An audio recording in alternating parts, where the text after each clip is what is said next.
Well, just in time for the holidays, we're uncorking the top wines of 2019 with Wine Spectator recently releasing their picks for the top 100 wines of the year. The magazine, which has published its top picks every year since 1998, has its editors blind taste test more than 15,000 wines to find their favorites.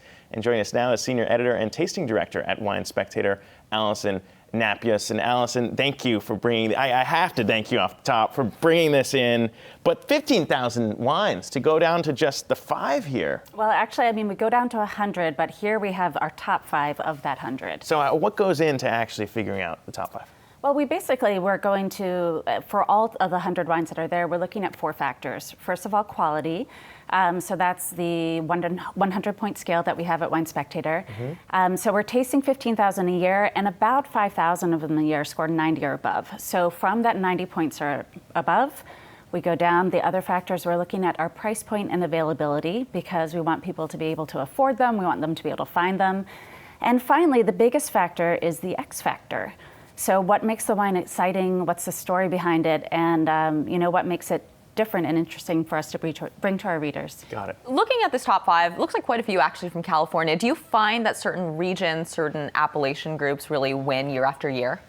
It's not so much a year after year thing. I think it more depends on where you see strengths in growing conditions and vintages. For example, 15 and 16 in both California, France, Italy, great vintages. So more than half the list is 2015 vintage or 2016.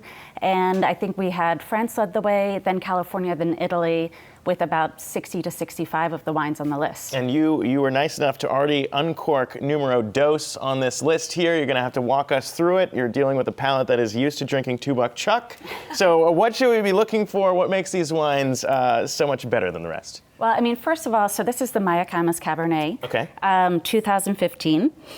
And the thing about this is a really historic California producer, established in the late 1800s, pre-Prohibition. And they have been making great Cabernet all along the way, all along the time. But they recently are under new ownership in 2013 with a new winemaking team. Yeah. Putting new energy and funding into revitalizing the winemaking facilities. And I think you see that here. So you're getting classic California Cabernet. Yeah. This is from Mount Veeder, so it's a higher elevation cab. If you're thinking of those kind of super ripe, fruit-forward cabs, those are more often like Valley Floor. This has a little bit more acidity to it, a little more drive. And I think that's what makes it really exciting. It's a little bit of a comeback story. No, I mean, it's also it's a complex wine. Mm-hmm. I'll give them that. When we're analyzing this, I mean, Jeffrey, you're a wine guy. Listen, my wine cave has some of this in it already. All right. Should we read anything into your testing that all the bottles you brought here today are red? Do white wines just not stand up?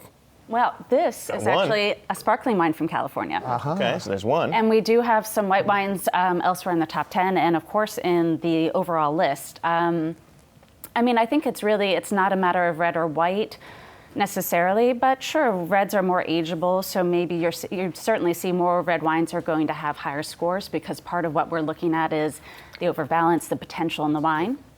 So, but I think when we're looking at the top 5, we're looking at wines that really excite us. We do a double blind tasting on top of the selection process. So really all I know is it's red or white in my glass. And then the editors at the magazine take a vote. Yeah, I mean, give me the behind the scenes here too, because we see the list, we see the top wines named, but how contentious does it get when you're trying to whittle these down? Because the margin of error here, when we're talking about top wines, is pretty thin to most palates out there. So, I mean, do people really get entrenched when you're trying to defend? Well, I mean, here we're looking at all wines that are 95 points or higher. So we've got quality. We've got fair pricing for what they are. They're wines that are highly available.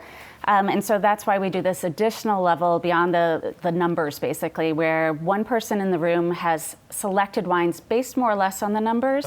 They're the only ones who know what it is, and we do this tasting, and we really just kind of let the wines wow us and see what in the glass we think is the most exciting. Well, it's wowing me. I don't know if it's wowing you guys. What is the price point of a wine like this? Are we talking $40 a bottle? Are we talking $150? No, this is California Cabernet, where starting point is a little bit higher. So this is $125 a bottle, which it's not inexpensive, but for California Cabernet, where you easily see $270, $300.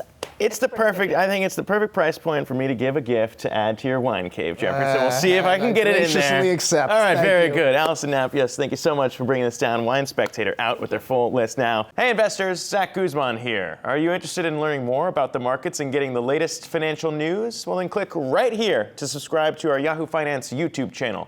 Get the latest up-to-the-minute market analysis, big interviews in the world of finance, and information on how to manage your money every day wherever you are.